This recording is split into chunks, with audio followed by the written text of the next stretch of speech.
The champagne was still bubbling in her glass when she reached for it, after dancing with him for the third time that night. Third, not first, not a polite opener, not an oops, it's just a dance moment. The third time she let that man, Carter, or whatever smug name he had, pull her out to the center of the ballroom while I stood there like a damn coat rack. I didn't say anything when she danced with him the first time. I didn't breathe a word the second. But by the third, I wasn't even angry anymore. Just numb. Hollow. Like my soul had just decided to check out and leave my body behind at that ridiculous black-tie charity event she dragged me to for appearances. What kind of appearances was she even trying to keep up? The ones where she pretended I still mattered? She slid into the seat across from me, cheeks glowing, breath slightly short from the twirls. They played our song, she beamed. Our song. No, they didn't. I would have known. Because when our song plays, I look at her like the world stops. He just looked at her like she was the next checkbox on his evening to-do list. So I leaned forward. Calm. Steady. My voice didn't even shake, though everything inside me was shattering like dropped crystal. If you go back and dance with him again, I said, eyes locked on hers, this conversation won't happen the same way later. She blinked, laughed, and said the worst thing she possibly could have said at that moment.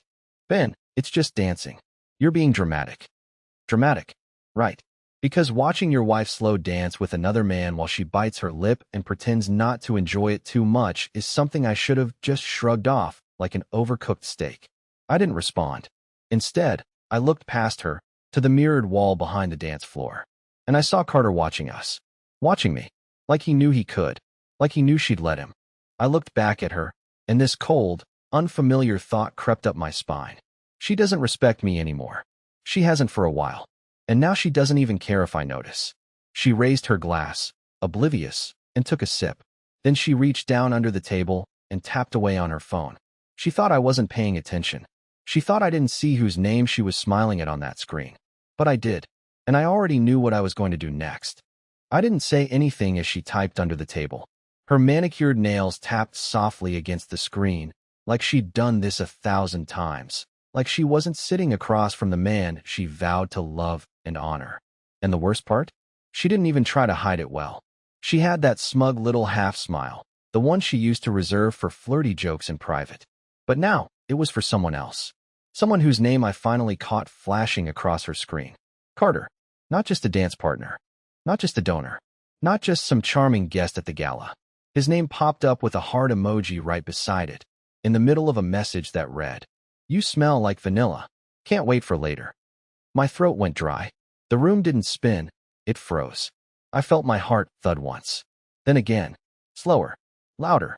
I could hear it in my ears, over the jazz band, over the clinking of glasses, over the sound of her laughing softly to herself like a teenager sneaking around after curfew. She hadn't even noticed I was staring at her. She hadn't even looked up. It was like I didn't exist anymore. I excused myself from the table. She gave me a distracted nod, still smiling at her phone. I walked down the hallway to the coat check, not to leave, but to think, to breathe, and to finally open the backup app one had installed 3 weeks earlier. Yeah, I did it. I mirrored her phone to mine.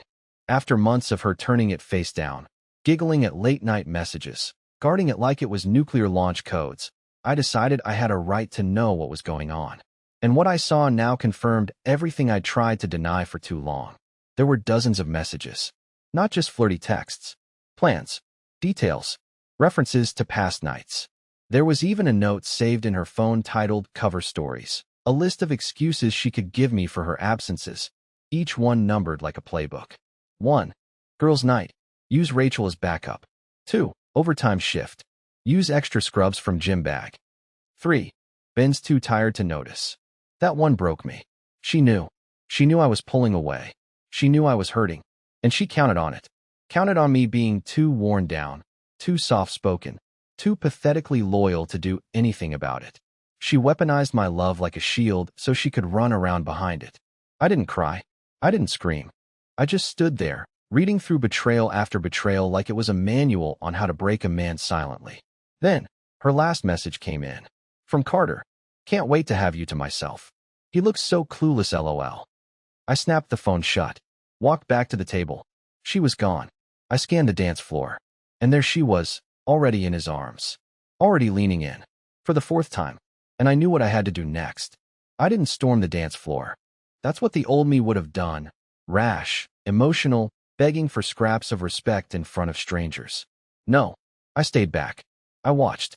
I memorized the way her fingers curled behind his neck, how she rested her head against his chest, how they moved in sync like they'd practiced. She wasn't embarrassed. She wasn't hiding. That's what made it all so chilling. She had already replaced me. Not just physically, not just emotionally, mentally. She had already deleted me from her life and was just waiting for the right moment to tell me. Or maybe never planned to. Maybe she thought I'd just sit there and swallow it, like I always did. But something cracked in me that night. And I don't mean some righteous anger or newfound confidence. No, this wasn't one of those triumphant awakenings. I mean something broke. Something sad. Something final. I looked at her on that floor, dancing like I never existed, and I realized the marriage was already over. The only difference now was, I was done pretending otherwise. I left the ballroom quietly. I didn't take my coat. I didn't even glance at the valet. I walked straight out the back, into the alley where the cold bit into my face, and I pulled out my phone. I called Rachel, Dana's best friend. The one she always used as her alibi. Now, I'm no genius. But I'm not as slow as Dana believed. I'd suspected for weeks that Rachel wasn't in on it. That she didn't actually know Dana was using her name as a cover for her little rendezvous with Carter. And I was right. When Rachel picked up and I told her, just the basics, no accusations, just the truth, there was a long silence on the other end. And then she whispered, "Oh my God, Ben. I didn't know. She told me you two were separating. She said you were seeing someone." My stomach turned so fast I almost dropped the phone. Separating? Me? Seeing someone? I laughed bitterly. "Rachel, I've been trying to get her to come to counseling for 8 months. I feel sick," she said. "She made me lie to you. She told me if I didn't cover for her, she'd, God, Ben, I'm sorry." That's when I told her what I was planning to do. Not revenge. Not some dramatic explosion. Just the truth. In a way she wouldn't be able to laugh off. Rachel agreed to help. 15 minutes later, I walked back into the ballroom. The song had ended. Dana was back at our table, sipping another drink like nothing had happened. She smiled when she saw me. "There you are," she said. "Everything okay?" I sat down across from her. Calm. Collected. I looked her in the eye and said, "You're going to get a text in 10 seconds. When you read it, don't speak. Just look at me and listen." She frowned. Rolled her eyes. "Ben, what are you?" Then her phone buzzed. She opened it. Her face turned white. It was a screenshot. Rachel had sent it, along with a message. "I'm not covering for you anymore." I told him everything. Dana slowly lifted her eyes to meet mine, and for the first time in a long time, she didn't look smug. She looked scared, and I hadn't even started yet. She didn't blink at first, just stared at the screen like it had betrayed her. Her fingers froze around the stem of her glass, and the ice in her eyes, so used to being the one in control, began to thaw into something else. Panic. It spread slowly across her face, starting with her lips tightening into a forced smile, then her brow furrowing, and finally her breathing becoming just a little too uneven to ignore. I didn't move. I didn't flinch. I just watched her crumble in real time. And when she opened her mouth to speak, I held up one hand, just enough to make her stop. She obeyed. That's how I knew she was finally starting to understand that this wasn't going to end the way she thought. I'd always been quiet, soft, too forgiving, too eager to fix what was broken. But not tonight. Tonight, she was sitting across from someone she didn't recognize anymore. "You lied to Rachel," I said evenly. "You used her. You used me. And you're still using Carter's ego to cover your tracks." Her mouth opened, then closed again. No words, just the sound of her breath hitching. "So now you're going to listen," I continued, "because I've done a lot of thinking these past few weeks. While you were busy meeting donors and planning your next excuse, I was planning something else." She shook her head slightly. "Ben, I can explain." I laughed under my breath. "That's what's so insulting. You really believe I'd still want an explanation after all of this?" She went quiet again. All that confidence, all that flirtatious arrogance she used to weaponize against me, it vanished. And in its place was something unfamiliar. Regret? Shame? I couldn't tell. But I knew it didn't matter anymore. Because I wasn't there for an apology. I wasn't hoping for closure. I wasn't even angry. I was resolved. "I canceled the trip," I said calmly. She blinked again. What trip? The anniversary trip. The one I booked 4 months ago, before I realized I was sleeping next to a stranger every night. The non-refundable one. Don't worry. I already sent the itinerary to your mother. She's going with her best friend now. Dana's eyes widened. You told my mom? I nodded. And your brother? And yes, Rachel. And no, I didn't go into graphic detail. I didn't need to. I just told them the truth, that I was stepping away from the marriage before it turned me into someone bitter and pathetic. Ben, her voice cracked. I also sent Carter a message. She froze. I leaned forward slightly. Don't worry. I didn't threaten him. I didn't expose screenshots or beg him to back off. I just asked him a simple question. I said, now that she's all yours, are you still interested? She turned pale, and he read it. I added, but didn't reply. She reached across the table, almost instinctively, like touching my hand would reset everything. But I pulled it back before she could. I've arranged a hotel for the night. I'll be gone before sunrise. Don't worry, I left you the house. I'm not interested in it anymore. I'll be sending over the separation paperwork by the end of the week. Now her tears came. Real ones. No mascara theatrics. Just pure, unfiltered desperation. But I didn't flinch. You laughed when I said I noticed. I said, standing slowly. Well, you're not laughing now. And I walked out. No scene. No yelling. Just silence. The kind that echoes louder than anything she ever expected. I didn't sleep that night. Not really. The hotel bed was too clean, too quiet. I lay there staring at the ceiling, trying to process the sound of my own footsteps leaving her behind. Not just leaving the gala. Leaving everything. The years. The routines. The 1,000 little moments I thought meant something. I had walked out like I was slipping out of a burning house, relieved, but still coughing on the smoke. By morning, my phone was lit up with messages. The first dozen were from her. Mostly variations of "Can we talk?" and "Ben, please. Call me." One was just a photo of our wedding rings, side by side on the bathroom counter. I didn't respond. I had nothing left to give her, not even a reaction. But then came the text from Carter. Yes, Carter. Apparently, Dana hadn't taken the quiet route I did. From what I could gather, she had called him in some fit of desperation, probably trying to save face or figure out whether her affair had a future now that her husband had stepped aside. But Carter wasn't playing along. He sent me a message that simply said, I didn't know she was still living with you. This is messed up. I'm not part of this. I sat up when I read that one. Then he followed it up with, she said you two were over. She lied. I'm out. Sorry, man. So he bailed. Just like that. She bet her entire marriage on a man who couldn't handle the heat of actual consequences. I wasn't surprised, but I did feel something. Not satisfaction, not revenge, just confirmation. That I had never been the fool she thought I was. I had just been too loyal to believe someone could look me in the eye and lie like that. That afternoon, I got an email from the smart home system, one of those notifications about door activity. Apparently, Dana had gone back to the house in the early morning hours. But what caught my attention wasn't the time. It was what triggered the second alert an hour later. She opened the office drawer. I had left her something in there. Just one thing. A printed letter in an envelope, labeled in thick red ink, for when you realize it's all gone. Inside, there was no hate, no venom, just the truth. I wrote everything I had never dared say aloud while I was still pretending our marriage could be saved. I reminded her of every night I waited up, wondering if I was imagining the distance. Of every time I found her smiling at a screen and lying about who it was. Of how it felt to kiss her and know she was somewhere else in her mind. I told her I forgave her, not because she deserved it, but because I refused to carry her weight anymore. And at the bottom, I wrote, if you ever want to know how it feels to be truly invisible, rewatch the security footage from the night of the gala. Watch yourself dance. Watch how you never once looked at the man you came with. That's when I knew you were already gone. No threats. No warnings. Just reality, printed in black and white. She hasn't contacted me since that day. But Rachel did. And what she told me next changed everything I thought I knew about how deep this betrayal really went. When I saw Rachel's name pop up on my phone again, I almost ignored it. I was drained, mentally, emotionally, whatever else people say when they've been gutted and are still pretending to function. But something told me to answer.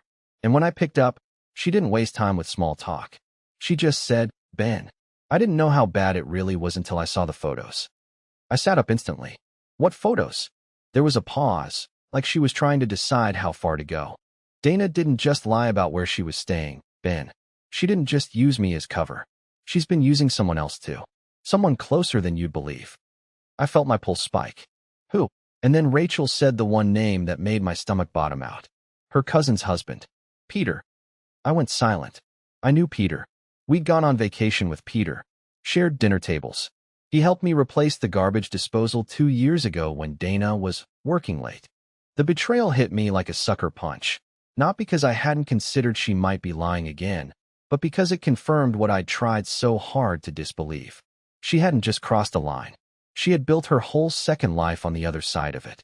She was meeting up with Carter to make you think he was the issue, Rachel went on, her voice shaking. But Carter was the decoy. The Betrayal affair, the real one, was with Peter. For almost a year. I gripped the edge of the hotel desk until my knuckles turned white. I'd spent months thinking I was paranoid. I'd watched her pull away and convinced myself I was the one losing touch. But she had been playing chess while I was still trying to find the board. Rachel then said something that chilled me to the bone. Dana used Carter because she thought you'd confront him first. She needed a distraction in case you ever started putting things together. She called it smoke cover. Her words. She actually joked about it. I leaned back, stunned. She hadn't just lied. She engineered it. This wasn't a lapse in judgment.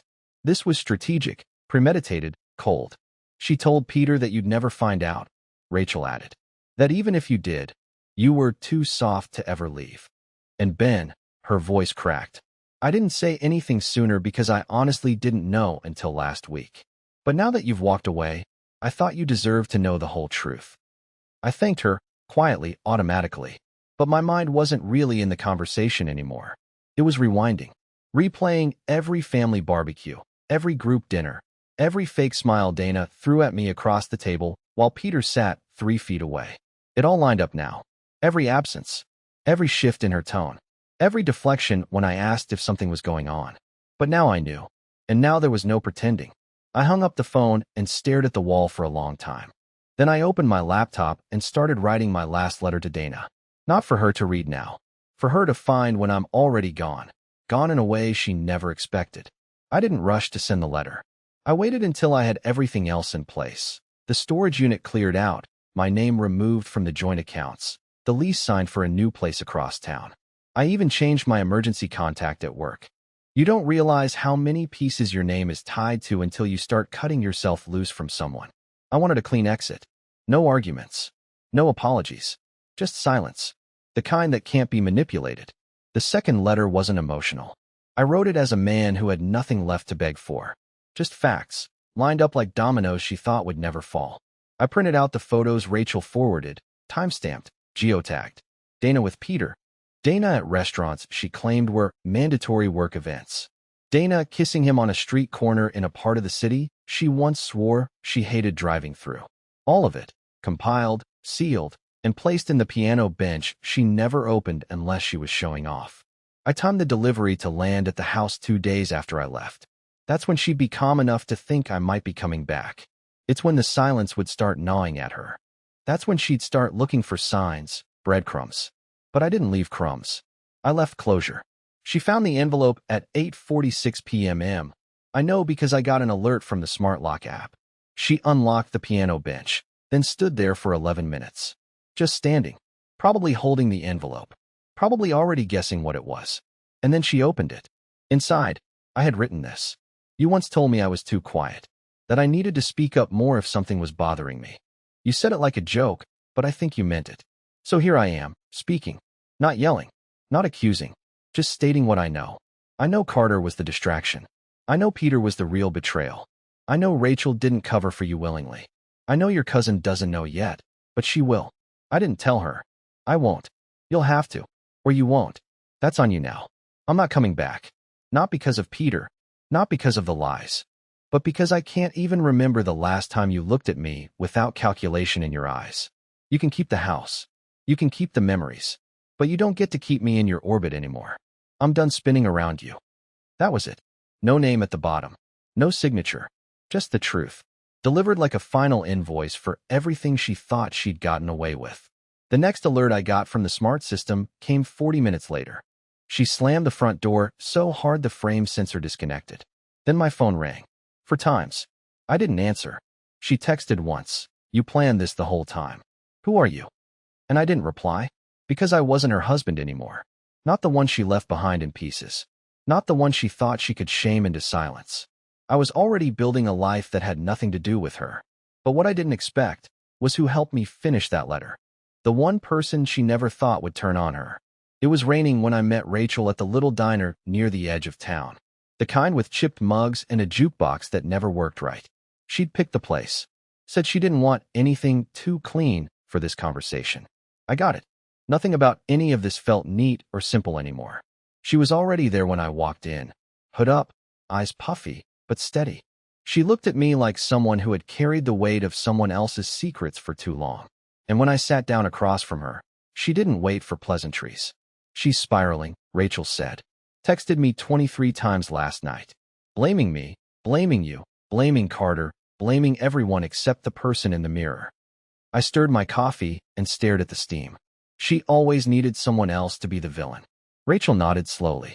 But she finally ran out of people to blame. We sat in silence for a while. Two people who'd spent years orbiting the same hurricane, finally stepping out into the quiet after the storm. Then she said something I'll never forget. You weren't crazy, Ben.